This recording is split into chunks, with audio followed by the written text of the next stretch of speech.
शब्द तथा वाक्य संबंधी अशुद्धि शोधन। अशुद्धि शोधन अर्थात अशुद्धियों को सुधारना। हिंदी हमारी मातृभाषा है, अतः शुद्ध हिंदी का लेखन और शुद्ध उच्चारण हम सबकी जिम्मेदारी है। आइए जानते हैं हम किन कारणों से शब्दों और वाक्यों का अशुद्ध लेखन व उच्चारण करते हैं। व्याकरण के सामान्य नियमों की ठीक ठाक जानकारी न होने के कारण विद्यार्थी से बोलने और लिखने में प्राय भूल हो जाया करती है। शुद्ध भाषा के प्रयोग के लिए वर्णों के शुद्ध उच्चारण, शब्दों के शुद्ध रूप और वाक्यों के शुद्ध रूप जानना आवश्यक है। कहने का तात्पर्य यह है कि व्याकरण के सामान्य नियमों की जानकारी न होने के कारण हम लेखन और उच्चारण में अशुद्धियां करते हैं। प्राय प्रांतीयता के प्रभाव के कारण, घरेलू माहौल के कारण हम स्वरों का उच्चारण अशुद्ध करते हैं, जिसके कारण लेखन में भी हमारे अशुद्धियां हो जाती हैं। आइए हम इन अशुद्धियों के विषय में विस्तार से जानें। सबसे पहले हम स्वर संबंधी अशुद्धियों के बारे में जानेंगे। जिन्हें हम अशुद्ध बोलते हैं वे शब्द हैं आगामी। हम आ का उच्चारण अ में करते हैं, आगामी शुद्ध स्वर है। ऋतु गलत है, शुद्ध है ऋतु। ऋतु में रि मूर्धन्य है। सामाजिक अशुद्ध है, सामाजिक शुद्ध शब्द है। इसी तरह मात्राओं में हम ई की मात्रा भी अशुद्ध लगाते हैं। हम बीमारी बोलते हैं और बीमारी ही लिखते हैं, जबकि बीमारी में बीमारी होता है। आशीर्वाद हम गलत बोलते हैं, आशीर्वाद होता है, जिसे हम शुद्ध इस प्रकार लिखते हैं। पत्नी हमेशा ध्यान रखिए, पत्नी में छोटी ई की नहीं बड़ी ई की मात्रा आती है। गुरु में हम बड़े ऊ की मात्रा लिखते हैं, जबकि गुरु में दोनों ऊ छोटे होते हैं। औद्योगिक नहीं होता है, औद्योगिक होता है। जब किसी शब्द में हम इक प्रत्यय लगाते हैं, तब इक प्रत्यय लगाते समय प्रारंभिक मात्रा में वृद्धि हो जाती है। ओ की जगह औ हो गया है। अल्प प्राण महाप्राण संबंधी अशुद्धियां। अल्प प्राण जिन ध्वनियों के उच्चारण में वायु की मात्रा का कम प्रयोग होता है वे अल्प प्राण व्यंजन कहलाते हैं, और जिन व्यंजनों के उच्चारण में श्वास वायु की मात्रा का अधिक प्रयोग होता है उन्हें महाप्राण व्यंजन कहते हैं। इसका ज्ञान न होने के कारण भी हम अशुद्ध बोलते और लिखते हैं। ये शब्द हैं श्रेष्ठ, जबकि शुद्ध शब्द है श्रेष्ठ। बग्घी होता है, जिसे हम बग्गी बोलते हैं और बग्गी लिखते हैं। सीधा साधा हम बोलते हैं, जबकि सही शब्द है सीधा सादा। हिंदुस्तान बोलते हैं, स्थान नहीं है, हिंदुस्तान है। गड्ढा बोलते हैं, गड्ढा लिखते हैं, जबकि शुद्ध शब्द है गड्ढा। जिह्वा बोलते हैं, जबकि व आधा नहीं आता, ह आधा होता है और वह पूरा होता है जिह्वा। री र की अशुद्धियाँ। अक्सर देखा जाता है कि बोलते समय लोग र को री की तरह उच्चारित करते हैं और री को र की तरह, जबकि री और र के उच्चारण में बहुत अंतर है। इसके कारण शब्दों के अर्थ तक बदल जाते हैं। जैसे ग्रह यानी नक्षत्र, गृह अर्थात घर। देखिए, घृणा हम बोलते हैं, जबकि घृणा में र पदेन नहीं आता है, घृणा री आता है। कृपा बोलते हैं और कृपा लिखते हैं, र पूरा नहीं होता है, इसमें शुद्ध शब्द है कृपा। इसी तरह हम कहते हैं गृहस्थी, जबकि गृहस्थी शब्द नहीं है, ना ही गृहस्थ शब्द है, शुद्ध शब्द है गृहस्थ। हम हृदय बोलते हैं और हृदय लिखते हैं, सही शब्द है हृदय। ह में री है, र नहीं है। ऋषि बोलते हैं, जबकि शुद्ध शब्द है ऋषि। ऋण बोलते हैं, जबकि शुद्ध शब्द है ऋण। री र के बाद देखिए र के प्रयोग से संबंधित अन्य शुद्धियाँ।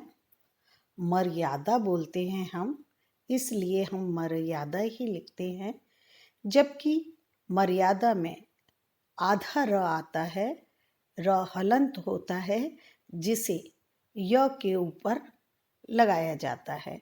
मर्यादा होता है, आदर्श होता है। हम बोलते तो सही हैं, लेकिन लिखते गलत हैं। हम द के ऊपर र लगाते हैं, जबकि र श के ऊपर आता है। हमें ध्यान रखना चाहिए, जब भी र हलंत होता है और उसे लिखते समय वर्ण पर लगाया जाता है, तो वो र के उच्चारण के बाद वाले वर्ण पर लगता है। हम आर्दश नहीं बोल रहे हैं, आदर्श बोल रहे हैं, इसलिए र श पर लगेगा। सहस्त्र लोग बोलते हैं, जबकि शुद्ध शब्द है सहस्त्र। सहस्त्र में त आधा और र पूरा आता है। मूरख है, मूरख कोई शब्द नहीं होता, सही शब्द है मूर्ख, लेकिन हम आम तौर पर मूरख शब्द का प्रयोग करते हैं बोलचाल की भाषा में, और मूरख ही लिखते हैं। कार्य कर्म नहीं होता है, कार्य क्रम होता है। अक्सर देखा गया है कि पढ़े लिखे लोग भी श, श, स संबंधी अशुद्धियां कर देते हैं। अक्सर देखा जाता है कि लोग श को स बोलते हैं और स को श बोलते हैं। शरारत को सरारत बोलते हैं, जो अशुद्ध है। प्रश्न बोलते हैं, जबकि होता है प्रश्न। इसी तरह कभी कभी श का उच्चारण सही करने पर भी यह जानकारी नहीं होती है कि कौन सा श पहले आएगा और कौन सा बाद में आएगा। हम बोलते हैं प्रशंसा, तो लिखते भी प्रशंसा हैं। बहुत से लोग प्रशंसा को प्रशंसा बोलते हैं, इसलिए वो सरोते वाला स पहले लगा देते हैं और शलजम वाला श बाद में लगाते हैं, जिससे वर्तनी दोष उत्पन्न हो जाता है। शुश्रूषा है, अब इसमें देखिए तीनों श हैं, लेकिन लोग लिखते समय मात्राओं की गलती कर देते हैं। शुश्रूषा बोलते हैं, इसलिए शुश्रूषा ही लिखते हैं, जबकि शुश्रूषा होता है सही शब्द। श्र में बड़ा ऊ आता है। इसी तरह देखिए विशेष में दो श आते हैं, श की आवाज निकलती है। विशेष बाद में मूर्धन्य श की आवाज है, जबकि लोग ऐसे पहले लिख देते हैं मूर्धन्य श और बाद में शलजम वाला श लिखते हैं, जो कि त्रुटिपूर्ण है। फिर प्रसाद होता है शुद्ध शब्द, लोग प्रसाद बोलते हैं और प्रसाद ही लिखते हैं, जबकि प्रसाद शुद्ध शब्द है। मानक वर्तनी में आजकल क्रिया शब्दों में ये के स्थान पर ई का प्रयोग किया जाता है।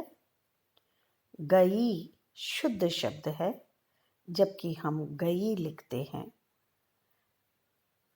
पढ़ाई शुद्ध शब्द है, हम पढ़ाई लिखते हैं।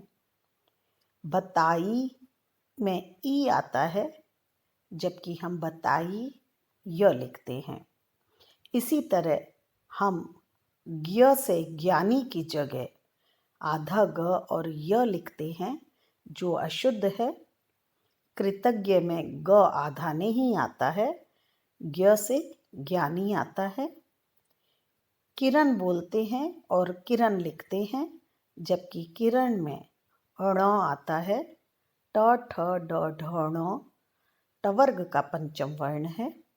इसी तरह मणि में भी पंचम वर्ण है टवर्ग का, जबकि हम मणि बोलते हैं।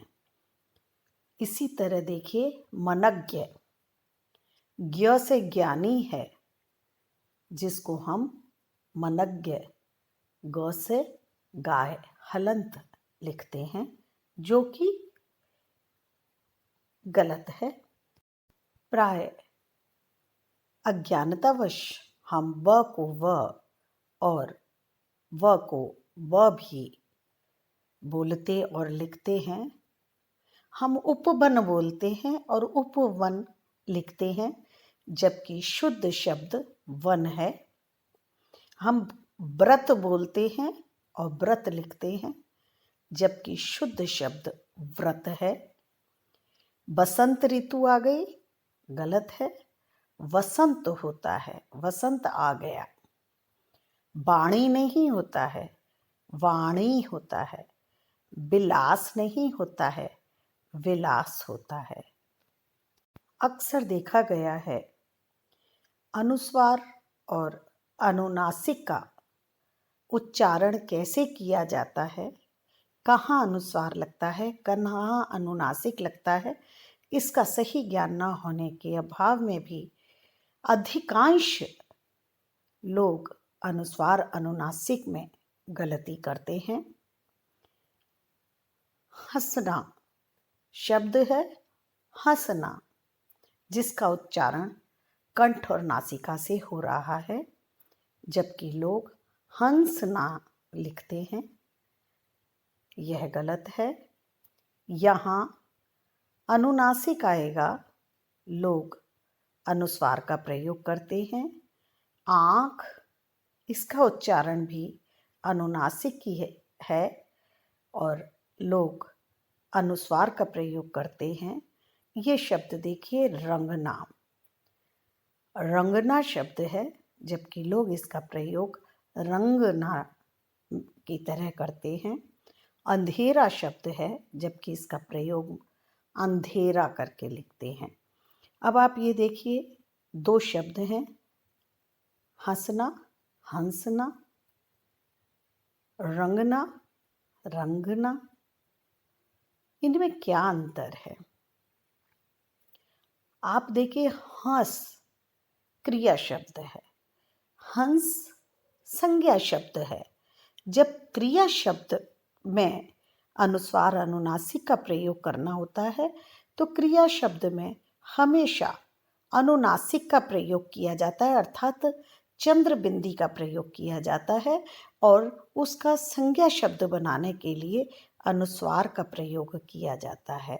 हंस एक पक्षी है और हंस एक क्रिया शब्द है। इसी तरह देखिए रंगना और रंगना। रंग, रंगना क्रिया शब्द है, इसलिए देखिए यहाँ अनुनासिक का प्रयोग किया गया है, अर्थात चंद्र बिंदु का प्रयोग किया गया है। और रंग, रंग अनुस्वार का प्रयोग किया गया है, क्योंकि रंग संज्ञा शब्द है। इस चीज का, इस बात का, इस नियम का यदि हम ध्यान रखें, तो अनुस्वार और अनुनासिक से संबंधित अशुद्धियां करने से हम बच सकते हैं। अब देखिए अड़, ड, ढ, ढ, इनकी भी हम अशुद्धियां करते हैं। अशुद्धि का कारण है, उच्चारण गलत करते हैं और नियमों का ज्ञान नहीं है। हम लड़ाई बोलते हैं जबकि शुद्ध शब्द है लड़ाई। हम पढ़ना बोलते हैं, ये मालूम ही नहीं है कि पढ़ना है कि पढ़ना।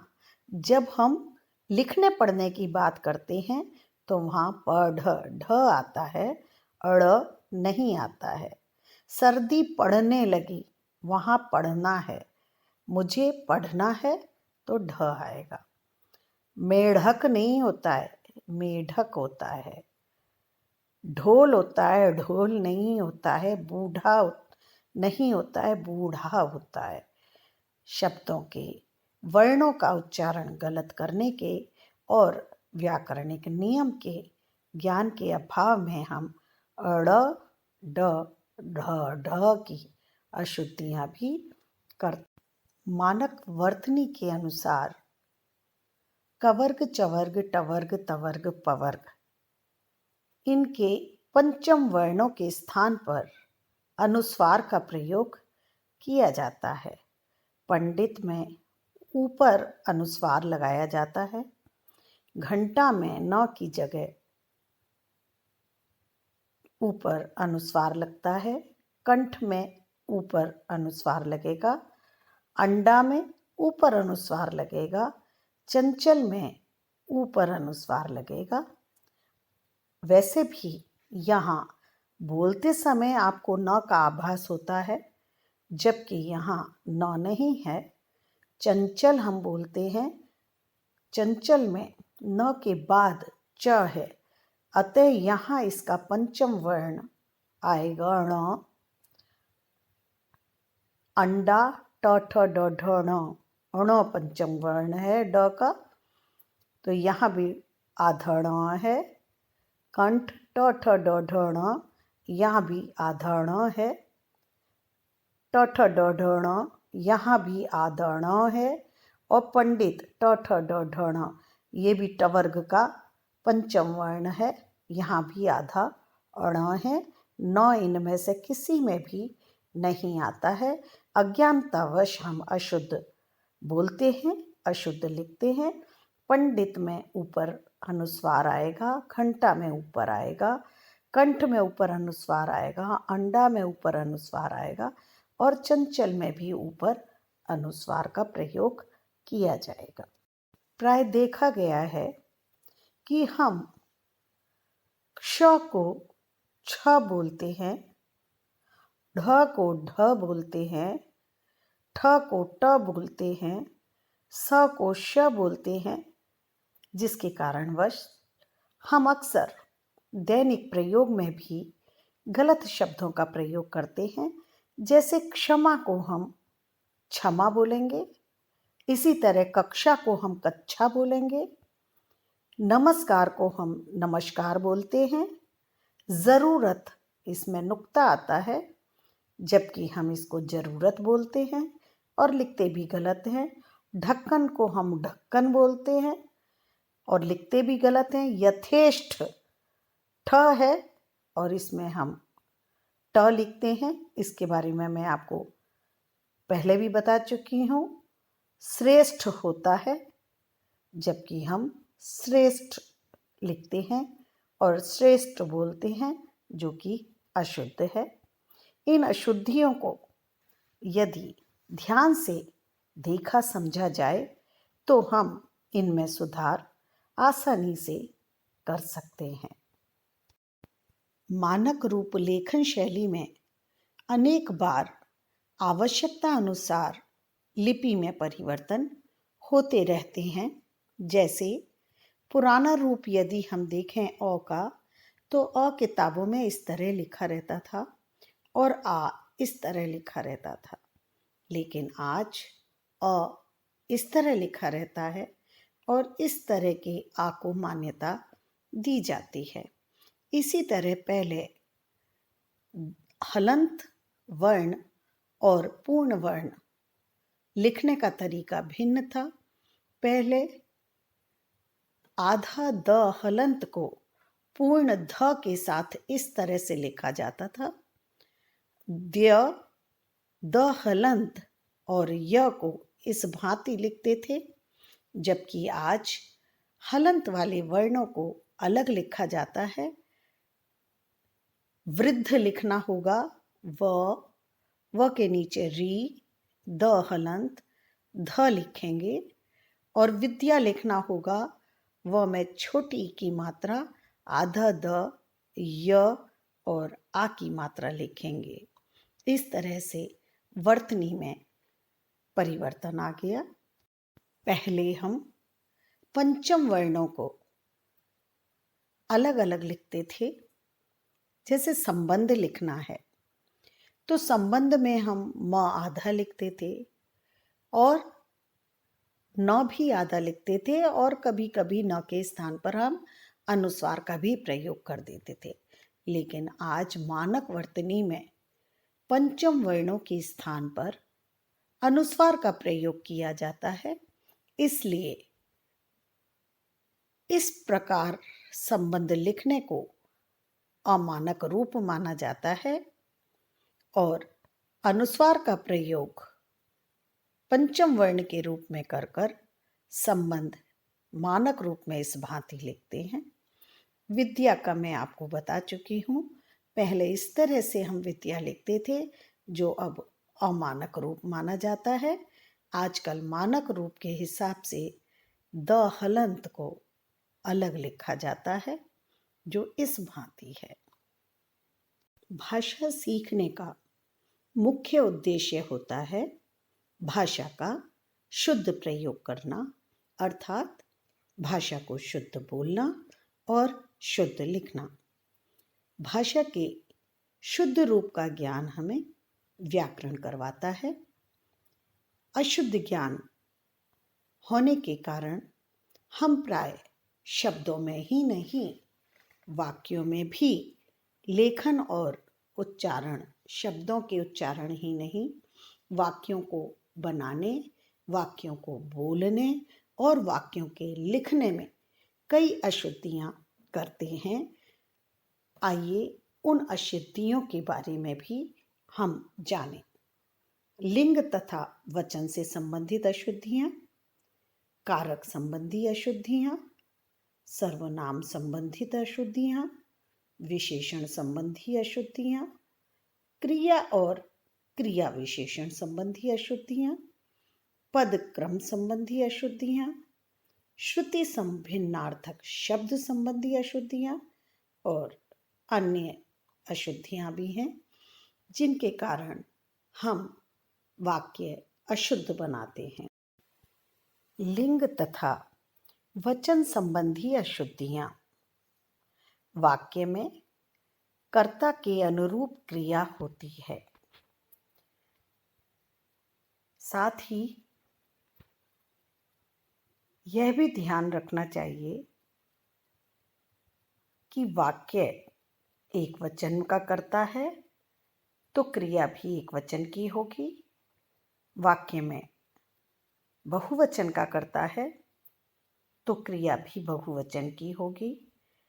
कर्ता स्त्रीलिंग है तो क्रिया भी स्त्रीलिंग होगी। कर्ता पुल्लिंग है तो क्रिया भी पुल्लिंग होगी।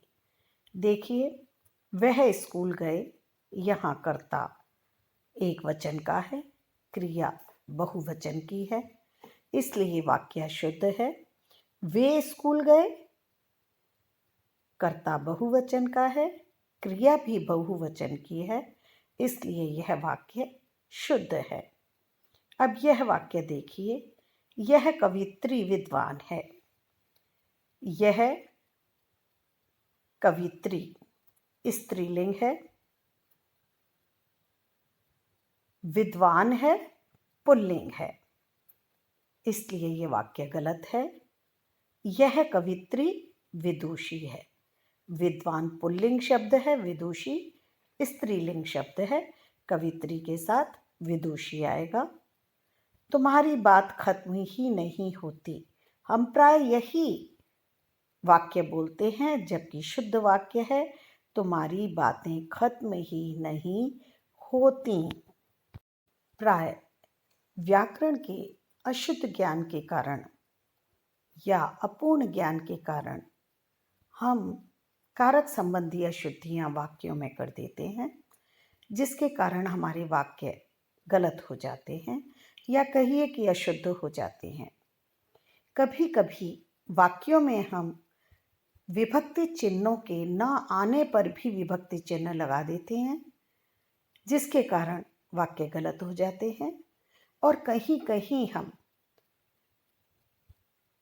कारक के लिए गलत शब्दों का प्रयोग कर देते हैं।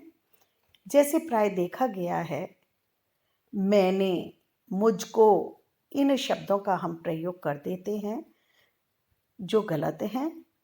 मैंने की जगह मुझे और मुझको की जगह मुझे शब्दों का अक्सर प्रयोग करना चाहिए। देखिए, कुछ प्रयोग हम देखते हैं। मैंने भी पीना है। मैंने यहाँ माना आपको पीना है, लेकिन कर्ता शब्द जो है वो गलत है। मैंने कर्ता कारक का शब्द है, जबकि इसके स्थान पर कर्म कारक आएगा मुझे। राधा ने पत्र को पढ़ा, यहाँ को विभक्ति चिन्ह लगा दिया है, जिसके कारण वाक्य अशुद्ध है। शुद्ध वाक्य है, राधा ने पत्र पढ़ा। नेहा तुम्हारे से परेशान है। अब देखिए, तुम्हारे से अक्सर आम बोलचाल में हम इसी तरह बोलते हैं, जबकि शुद्ध शब्द है नेहा तुमसे परेशान है। सर्वनाम संबंधी अशुद्धियां। मैंने मेरे को सुधार लिया है।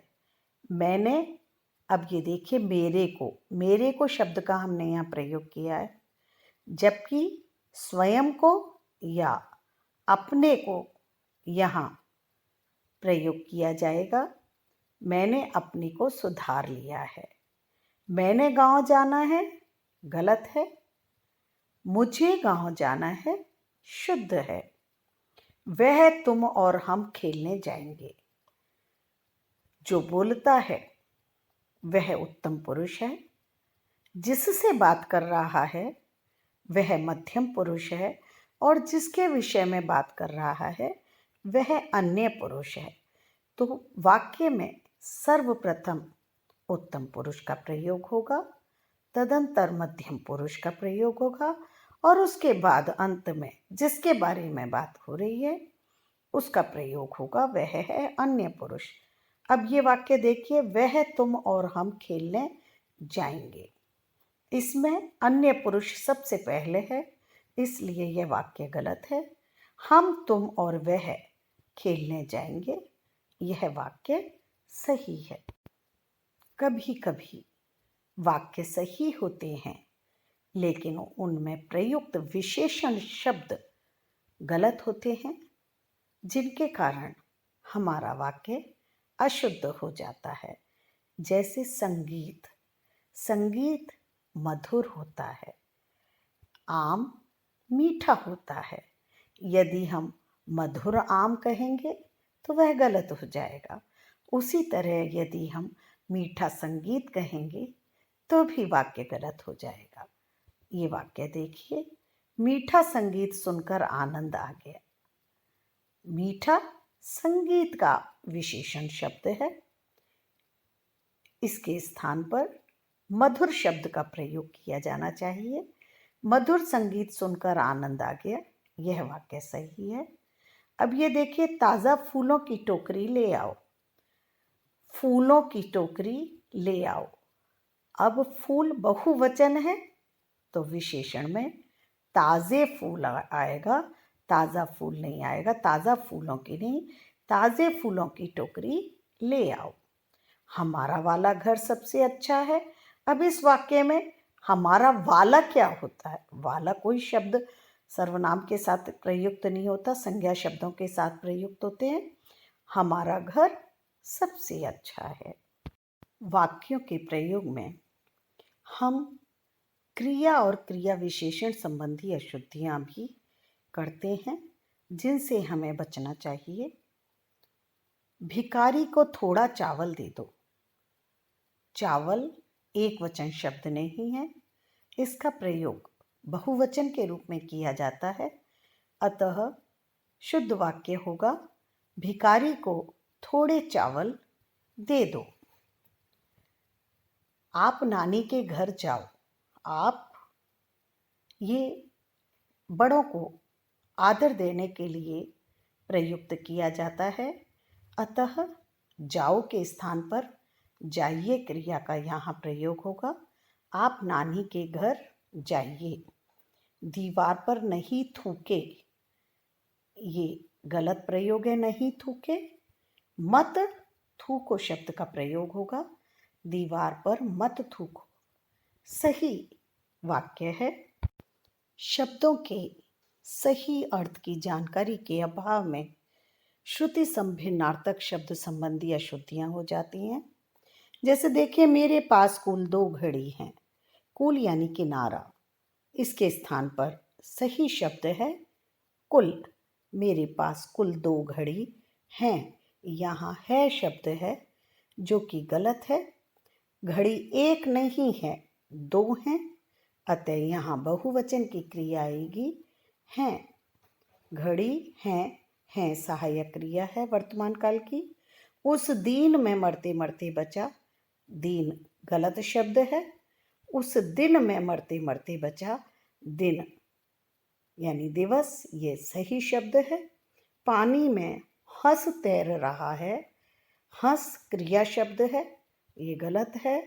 पानी में हंस तैर रहा है, हंस एक पक्षी है, यह सही शब्द है। अतः वाक्य सही है। वाक्यों में हर पद का स्थान व्याकरण के नियमों के आधार पर निर्धारित होता है। कर्ता सर्वप्रथम आता है, फिर कर्म आता है, फिर क्रिया आती है। यदि पदक्रम बदल दिया जाता है तो वाक्य अशुद्ध हो जाते हैं। उदाहरण देखिए, हनुमान जी के राम भक्त थे। राम भक्त थे गलत है, भक्त हनुमान थे, लेकिन राम शब्द के स्थान पर हनुमान और हनुमान के स्थान पर राम शब्द का प्रयोग करने से यह वाक्य अशुद्ध हो गया। शुद्ध वाक्य बनेगा, हनुमान जी राम के भक्त थे। फिर देखिए, रमा को काटकर आम खिलाओ। रमा को काटेंगे हम, गलत। रमा को आम काटकर खिलाओ। इसी तरह देखिए, एक गिलास पानी से भरा लाओ। पानी से भरा एक गिलास लाओ, ये वाक्य शुद्ध है। वाक्य संबंधित त्रुटियों से बचने के लिए आइए हम कुछ अन्य वाक्य और देखें। अनेकों स्त्री पुरुष वहां आए हैं। अनेकों, अनेकों अपने आप में बहुवचन का यहाँ इन्होंने प्रयोग किया है, जो अशुद्ध है, क्योंकि अनेक तो स्वयं बहुवचन शब्द है। यहाँ इन्होंने बहुवचन को भी बहुवचन बना दिया, जिसके कारण से इस शब्द का प्रयोग यहाँ वाक्य में गलत हो गया। दूसरी बात, अनेक स्त्री पुरुष बहुवचन का करता है, इसलिए क्रिया एक वचन की लगाने के कारण भी यह वाक्य गलत है। यहाँ क्रिया भी बहुवचन की आनी चाहिए। तो शुद्ध वाक्य क्या होगा? अनेक स्त्री पुरुष वहाँ आए हैं। हवा ठंडी बह रही है। ठंडी हवा का विशेषण है, तो हम इसको किस तरह से प्रयुक्त करेंगे? ठंडी हवा बह रही है। वह भय से डरा हुआ था। भय का मतलब तो खुद ही डरना होता है, इसलिए यहाँ 2 शब्दों का एक साथ प्रयोग गलत है। वह डरा हुआ था। डरेगा तो तभी जब वह भयभीत होगा, इसलिए ऊपर वाला वाक्य गलत है। एक गर्म कप चाय लाओ। एक कप होता है, एक गर्म नहीं होता है। गर्म विशेषण शब्द है और फिर विशेषण शब्द उसके साथ लग गया। एक कप गर्म चाय लाओ, यह वाक्य सही है। इस तरह से यदि हम व्याकरण के नियमों का ध्यान रखें तो हम वाक्यों को और शब्दों को अशुद्ध बोलने और लिखने से बच सकते हैं और हमारी भाषा शुद्ध हो सकती है। उम्मीद करती हूँ शब्दों और वाक्यों से संबंधित अशुद्धियों को जानकर उनसे संबंधित व्याकरण के नियमों को जानकर आगे आप शब्दों और वाक्यों का सही प्रयोग अवश्य करेंगे। धन्यवाद।